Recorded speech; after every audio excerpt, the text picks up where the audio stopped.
Spark Books here. Today, I'm going to explain the book, The Art of Rhetoric, by Aristotle. Take care, enjoy the book, and have a nice day. The Art of Rhetoric, 4th century BCE, is a practical manual on the art of public speaking and persuasion. Written almost 2,500 years ago, The Art of Rhetoric remains one of the most incisive and comprehensive studies on rhetoric ever written. Key idea number 1: Rhetoric exploits a situation's persuasiveness. The Art of Rhetoric was authored by Aristotle in antique Athens. Athens was a democratic city-state during this time, therefore every citizen was expected to vote and represent oneself in court. Public speaking was so important in Athenian culture that learning how to talk well became popular. This era generated several books and tutors claiming to teach laypersons speaking. Aristotle is one. Every speech demands its own rhetorical style. You wouldn't give the same address to rouse the troops for combat as to plead for lower taxation. All speech aims to persuade the listener. Rhetoric exploits a situation's persuasive features. According to Aristotle, there are three main persuasive methods: ethos, pathos, and logos. Ethos makes you an authoritative speaker. Pathos involves stirring up emotions to sway judgment. Logos is using reason and argument to prove your point. Logos is Aristotle's most convincing argument. Before Aristotle, rhetoricians focused on pathos, or emotional argumentation.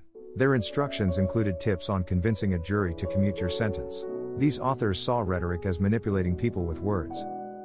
Aristotle restored rhetoric by emphasizing truth and morality. Truth and virtue are persuasive, he claimed. If you want to be a trusted source of information, you must pay attention to the facts. For Aristotle, eloquence is more than manipulation. It's using facts to your advantage. Key idea number 2: adjust your character to your audience for more credibility. Imagine leading a battle-ready army. A seasoned veteran or someone who's never seen a battlefield? A devoted ally or rival? Answers are obvious. Why? Because how you view a speaker affects whether you're persuaded by them. You're more likely to believe an experienced and trustworthy speaker. As a speaker, you should appear experienced and trustworthy to your audience. That's the idea of ethos, or character. Adjusting your character to your audience will boost your credibility. First, focus on how you present yourself to the public. Aristotle says spectators look for intelligence, strong character, and goodwill. To appear trustworthy, you should do all three. Having these traits is the easiest method to express them. You don't need to change to display yourself better. Before writing your speech, perform thorough research. Knowing the content prevents hemming and hawing and makes you seem knowledgeable. Watch how you show emotion. Aristotle believed that expressing the proper emotions at the right time showed character. Overdoing things may seem phony. Second, adjust your speech to each audience. Speaking to a young crowd is different than speaking to an older crowd. Aristotle said impassioned and contentious rhetoric works best on youthful listeners because of their fiery temperaments and tendency to exaggerate. Seniors want respectful language and balanced perspectives. Key idea number 3: emotions can sway people's judgment. Pathos, or passion, is the next persuasion strategy. Ancient Greeks knew that emotion affects judgment. Courts show this clearly. If a jury feels outraged by a defendant's crime, she won't win. If the jury feels sorry for her, she may get off. If a defendant is a skilled enough rhetorician, she may be able to sway the jury's emotions in her favor. Aristotle criticized how often speakers use this method, whether she's innocent or not. He said pathos works because viewers aren't rational. Speakers must understand the consequences of emotions and employ them effectively. Emotions can sway people's judgment. Emotions might cloud reason, but they're not unreasonable. Causes are usually predictable. If you know which reasons trigger which emotions, it's easy to evoke the desired emotion. Consider rage. Aristotle defines anger as the mixed sense of being slighted and anticipating revenge. We get angry when someone insults, belittles, or mocks us and doesn't apologize. A savvy prosecutor may use this information to enrage the jurors. He'd need to establish that the jury or their ideals were humiliated and that the defendant's behavior lacked remorse. Every emotion is the same. Impending danger or pain causes fear. You can frighten your audience by highlighting an immediate threat. When someone suffers unjustly, we feel pity. To inspire pity, say you're suffering unjustly. Find the cause of any emotion you want to elicit. Key idea number 4: logic can influence people's thinking. Aristotle's favored form of persuasion is logos, or reasoned argument. This in theme is strengthened by historical precedent. An education in logic and argument would aid the aspiring orator since reasoning is crucial to this technique of persuasion. This style of persuasion uses facts and sound reasoning to argue for a verdict or action. This should be the most successful kind of persuasion if your audience is rational. Who could dispute a logical conclusion? Aristotle identifies two ways to express arguments. You can argue implicitly with instances or explicitly using logical arguments, called enthymemes. Logic can guide people's thinking. Enthymeme is Aristotle's complete rhetorical theory. An example: imagine you're a citizen warning of an invasion. You could say, a neighboring nation is assembling an army on our border. It probably aims to attack. We should assemble an army before it's too late. Enthymeme: we started with some accepted premises and reasoned to a conclusion. Unlike deductive reasoning in a philosophical treatise, enthymeme's conclusions are only possibly true. We can't be sure our neighbors will invade, but it's a legitimate assumption based on probability. Enthymeme isn't special. Most individuals use probabilistic arguments every day, and you should too in presentations.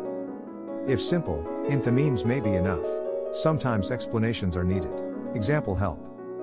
Consider, a monarch wants a personal guard. In the past, rulers who had won became dictators. This request should be denied. This enthymeme is strengthened by historical precedent. An education in logic and argument would aid the aspiring orator since reasoning is crucial to this technique of persuasion. Key idea number 5. In a speech, talk plainly and naturally. Two other variables affect a speech's persuasiveness besides ethos, pathos, and logos: style, delivery. Persuasive natural speech. Artificial speech is fake. Aristotle would prioritize facts. Audiences typically focus more on a speech's attractiveness than its content. A dull, frightened speaker will have less impact than a flashy, confident one. Public speaking is a performance, as shown. This makes rhetoric an art form. In a speech, talk plainly and naturally. Aristotle said good style is clear. Being understood is convincing. Write simply and elegantly. That includes using accurate grammar and avoiding ambiguity. A vague argument is usually weak. A few poetic flourishes can spice up a boring speech, but don't use too much fancy jargon. Metaphor, Aristotle's favorite literary device, helps readers visualize your point. Unwise metaphors might send the incorrect message. Rosy-fingered describes a lovely, healthy dawn sky. Red-fingered is evil. Delivery is also crucial. Aristotle said that how you express something is more important than what you say. Good delivery requires clarity. Always enunciate and pause between statements. Speaking naturally is also crucial.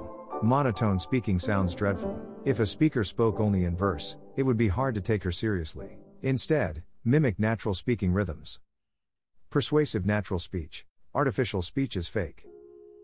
Key idea number 6. Every speech should be 4 parts. Aristotle believed that 2 things were necessary for a good speech: stating and demonstrating your case. For longer lectures, an introduction and conclusion might orient listeners. Your speech should include an introduction, statement, proof, and conclusion. Message. Every speech should be 4 parts. An introduction describes your speech. It should create the tone, pique interest, and justify the issue. Show your character by utilizing ethos here. When accused of a crime, Sophocles emphasized his age and weakness. From the start, he portrayed himself as a victim, not a criminal. Next, interpret occurrences. Too long narratives are hard to follow, so only include crucial facts. Since narratives appeal to emotions more than arguments, use pathos here. After the narrative, argue. Logos helps here. This section proves the statements you made in your narrative and, if required, refutes your opponent's arguments. After making your case, a quick conclusion may be helpful, especially if the speech was long. The conclusion summarizes your argument and explains why it's better than your opponent's. Since this is your last chance to win over your audience, end on a positive note. Your speech's conclusion should be brief and powerful. Asyndeton, which means omitting conjunctions, is a popular speech ending strategy. Aristotle told pupils, "I've stated my case, you've heard the evidence, now judge." To view more content like this, subscribe. Don't forget to like and turn on notifications. The channel really benefits from it. I appreciate you being here.